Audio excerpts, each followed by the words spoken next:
Welcome to the Smart Weight Loss Coaching Podcast. I'm Dr. Lisa Olson, a board-certified weight loss medicine specialist and certified life coach. In this podcast, I'll share fresh insights and effective techniques for incorporating mindset, habit change, and proven science into your life. Are you ready to achieve sustainable weight loss, wellness, and longevity? Then let's jump in and lose weight the smart way. Welcome back. Today, I was inspired right away when it came to choosing a podcast topic because first thing this morning, when I opened up the New York Times, I read that our Surgeon General, Vivek Murthy, called for warnings about alcohol because alcohol is carcinogenic, just like tobacco and actually just like excess weight. We have known for years, and the evidence has been accumulating that alcohol causes certain types of cancer. My reaction to today's big announcement: what took so long? Bring it on. I love seeing our Surgeon General go to bat for all of us in America because the beverage industry has been trying to pull the wool over our eyes for a very long time, just like the tobacco industry used to do. And I would also posit, just like the food industry is doing with ultra-processed foods, which we know are also killing us, and through the disease of obesity are also increasing our risk for cancer. But anyway, back to alcohol. Alcohol directly causes about 100,000 cases of cancer in the United States per year. 100,000. And also about 20,000 deaths from cancer in the United States every year. And yet, despite that, only 50% of adults in the US even know that there's a link between alcohol and cancer. That is really our fault. That's my fault. That's the fault of all of the healthcare professionals that we have not been getting the word out. And part of that is because we were also snowed by old, really poor data that was propagated by the beverage industry about red wine possibly helping us live healthier longer and reduce the risk of heart disease. What was completely hidden from us is that that impact was negligible, very small. And in fact, alcohol can increase the risk of certain types of heart problems. But back in the 90s, when I was doing my training in medical school and residency, the message was really taught to us that a glass of wine a day was good for heart health. And now I think we can all agree that we're better off skipping alcohol for heart health. But when it comes to cancer, there has never been a controversy. We know there is no safe amount of alcohol when it comes to cancer. That's not necessarily the strong way I would say it when it comes to other problems. Is there some low amount of alcohol that you could consume that wouldn't cause cirrhosis? Sure, you could probably have one drink every Saturday night and you're never going to be at risk for developing cirrhosis if you're starting with a completely normal liver. But when it comes to cancer, and specifically certain types of cancer, like breast cancer in women, or mouth or throat cancer, voice box cancer called laryngeal cancer, even light drinking, small amounts of drinking, maybe even as little as a glass or two a week, could cause a slight increased risk of those types of cancers. And there's a direct linear impact. The more you drink, the higher the risk. So alcohol is directly implicated in about 7 different kinds of cancer. But there are other types of cancer where we think alcohol is a contributor. Here are the 7 types of cancer that we know for sure go up in people exposed to alcohol. Definitely breast cancer in women, colorectal cancer, esophageal cancer, liver cancer, mouth, throat, and laryngeal cancer. Your larynx is your voice box, what you need to speak. And so I'm sure you all know that laryngeal cancer was a risk of smoking.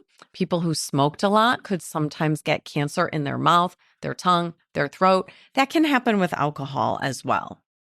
Ladies, I'd like to ask you to think hard about your concerns about breast cancer and the risk of drinking alcohol. I've been thinking hard about this myself. I have an aunt and a grandmother who both had breast cancer, and I don't think it's worth the risk for me personally. Now, listen, we all can make our own decisions, of course. I'm not telling you that anything has to be forbidden. In fact, this month is January, and I'm recording this about a week before my birthday. So I'm doing dry-ish January. I love dry January and sober October. I think these are great concepts, but I also tend to be very flexible about the way I approach anything, whether it's for weight loss or reducing cancer risk, living healthier longer. I try not to be so extreme and make anything forbidden. So I plan not to drink any alcohol in January. By the time you're listening to this, I think it'll be just after my birthday. So who knows? I may have a glass of wine on my birthday or not, and I'm fine either way.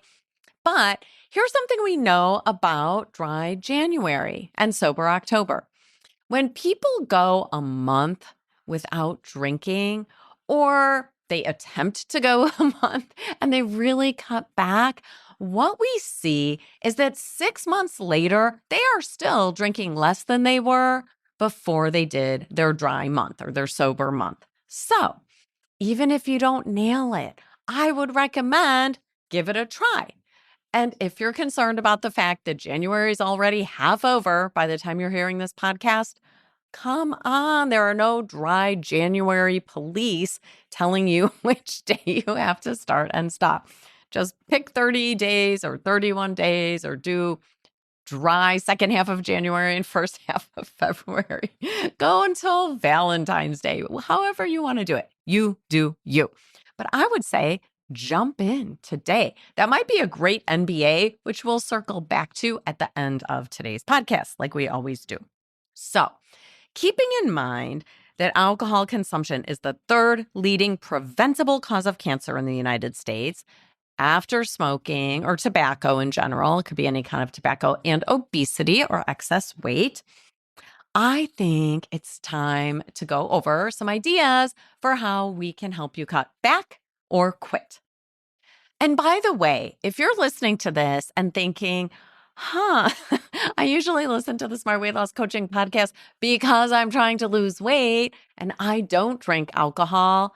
Come on, just substitute whatever it is that you think it might be better if I ate less of that or drank less of this. So it could also be a habit that you'd like to get rid of that has nothing to do with eating or drinking. Maybe you are excessively online shopping. You're going online constantly, you're ordering things, just quick, click, click, click. Maybe you want to cut down on that or cut that out completely. You can do that for dry January too. It's shopping dryness, whatever you want to substitute.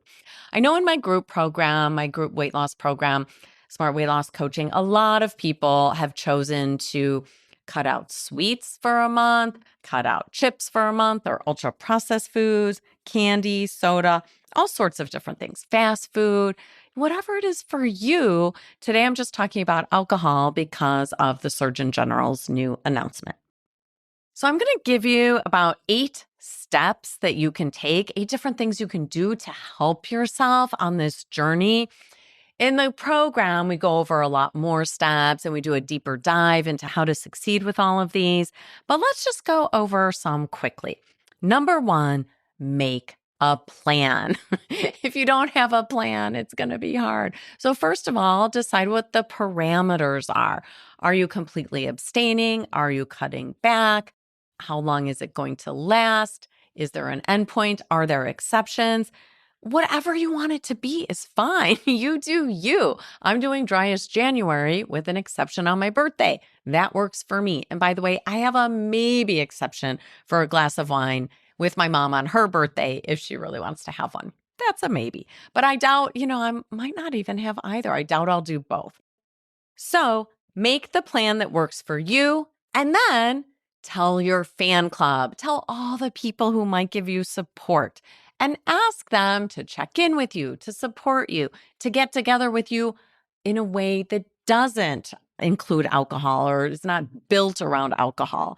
I don't think you want to go out to a bar with your friends if you're just getting started on dry January. So make a plan, tell your fan club, and then write down your intention and write it down every day. When you hand write pen to paper what your plan is, what your goal is, what your intention is, you are 42% more likely to follow through and achieve the goal that you're working toward. To me, that is the easiest thing in the world, to grab my notebook, leave it on my nightstand or leave it on my desk, and every single day write down, woohoo, I'm doing dry January. You go, girl. I mean, whatever it is, it could be something silly, or you could be very specific. I'm on day, 12 of 31 days of dry January. However you want to write it, but write something down every single day or every day that you remember, and you will increase the odds of achieving your goal. Okay. Next in line is identify your triggers. This one is really important because there are probably certain times of day, certain days of the week, certain places you go, or certain people with whom you spend time that kind of trigger you to think of having alcohol. I'll give you an example. Earlier in the pandemic, like in 2020, 2021, when I was drinking more, I would always start drinking on Fridays whenever my husband and I would meet up in the kitchen. So if it was any time after 5 p.m. Central Time, if he came into the kitchen and said, okay, I'm done with work for the day. I mean, it might be at 5 or 6 or 7. It just depends on what his day was like, or maybe even later if he was traveling.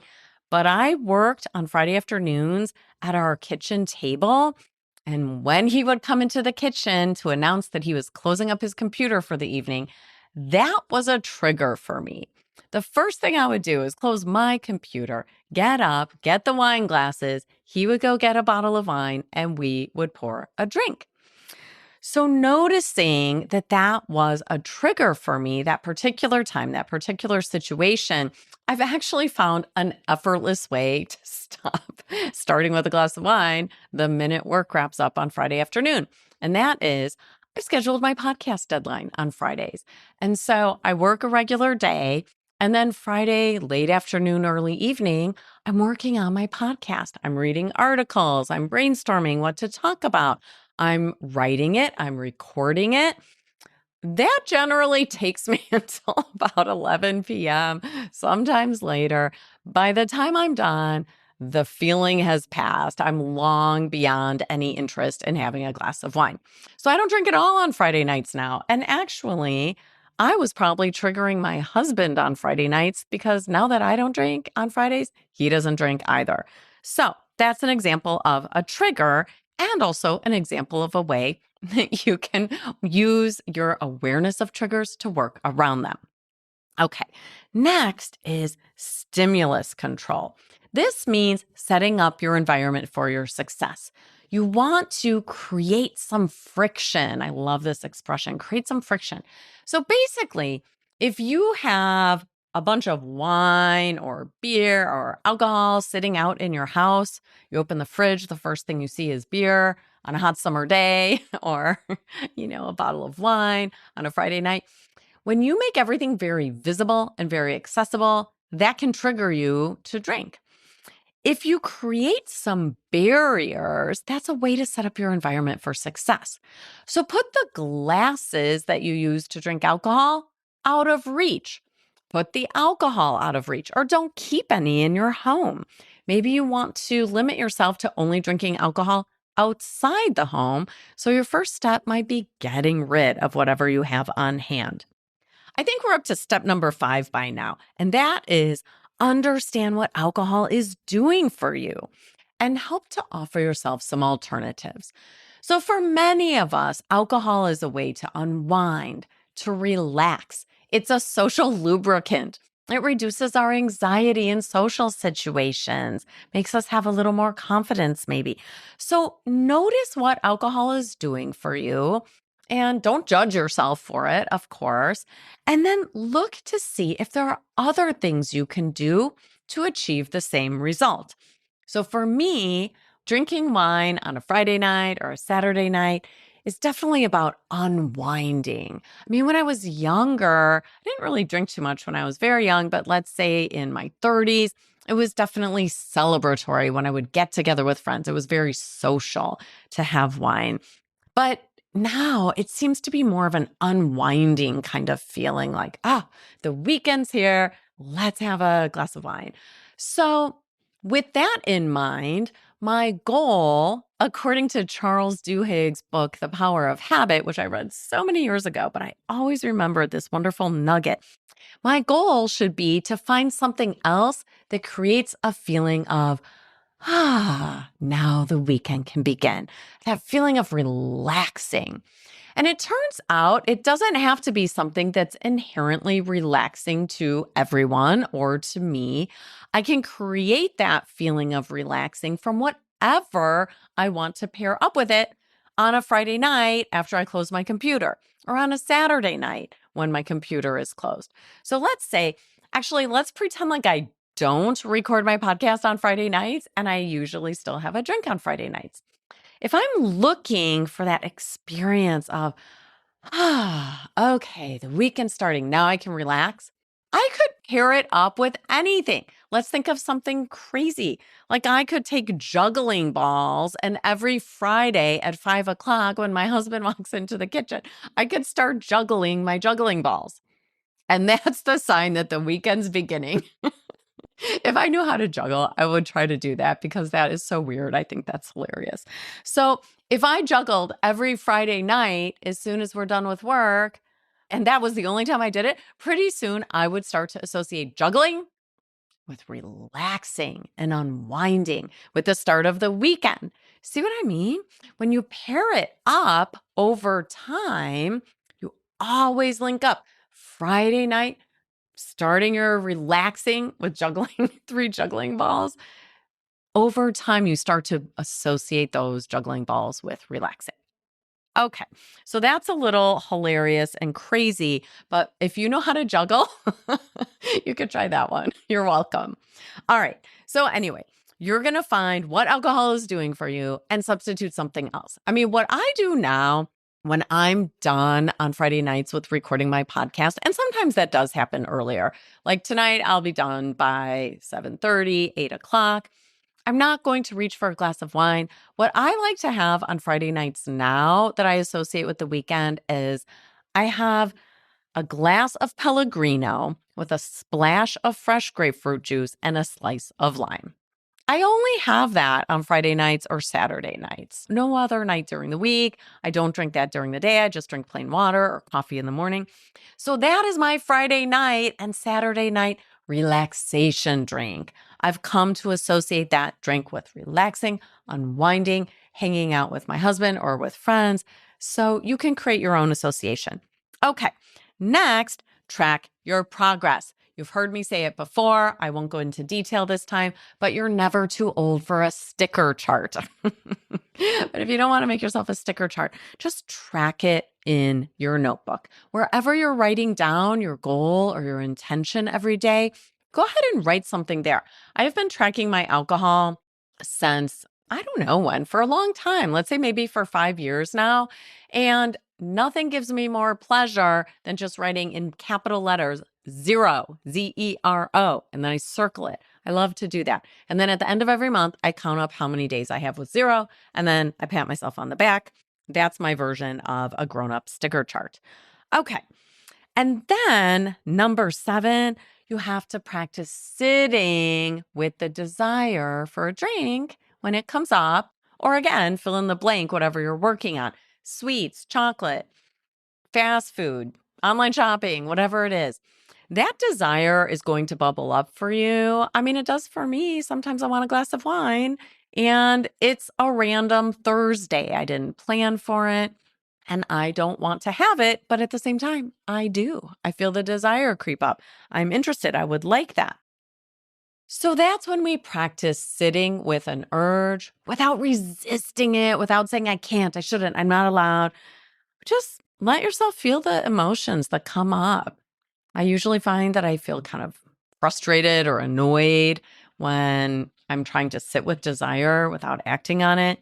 Sometimes I feel a little restless, and I'll just coach myself. And I encourage you to coach yourself through that. I like to say things like, I can handle feeling a little restless. This is not as hard as drinking that stuff before a colonoscopy, right? Or this is not as hard as childbirth. I did that twice, once with a malfunctioning epidural. If I can do that, I can certainly sit with the desire for a little alcohol without acting on it. And by the way, you can too. And then the last thing I'll say is understand that any process like this takes practice. So dry January or January and half of February doesn't feel easy all the time. Sometimes it's going to be hard. Sometimes you'll succeed, and then please reward yourself. Put some positive notes in your notebook or a little star or something. But sometimes you're going to feel like, I blew it. I forgot, or the desire was really strong and I poured myself a drink. Listen, that's normal. That's very human. No sweat, reset. Don't be a mean girl and beat yourself up and bully yourself. Don't trash talk yourself. I blew it. I'm a failure. I'm never going to be able to quit this. None of that. I just want you to reset. Hold space for yourself to be imperfect. Hold grace for yourself. Be kind to yourself. Basically, just decide in advance what you're going to make it mean when things don't go perfectly. I usually make it mean, oh, well, I'm human. That happened. Moving on. And that's what I hope you'll offer yourself too. All right. Now, it's time to make your NBA, your next best action for this week. Why would you decrease alcohol? Maybe your MBA is just to think about the reasons that resonate for you. Better health, weight loss, better sleep, lower blood pressure, less heart disease, lower risk of cancer. Thank you, Vivek Murthy, Surgeon General of the United States.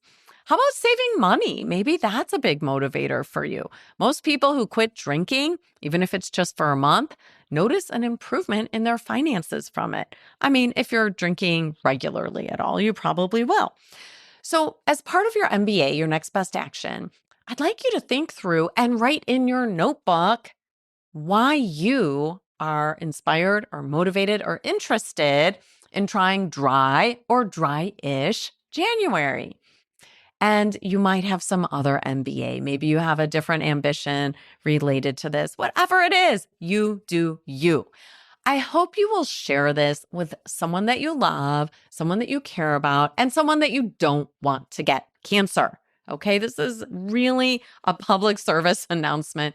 Vivek Murthy sent out a report and encouraged the healthcare community to share this information widely. I'm sharing it with you, and I hope you will share it with people you care about too. Thank you so much. Thanks so much for listening.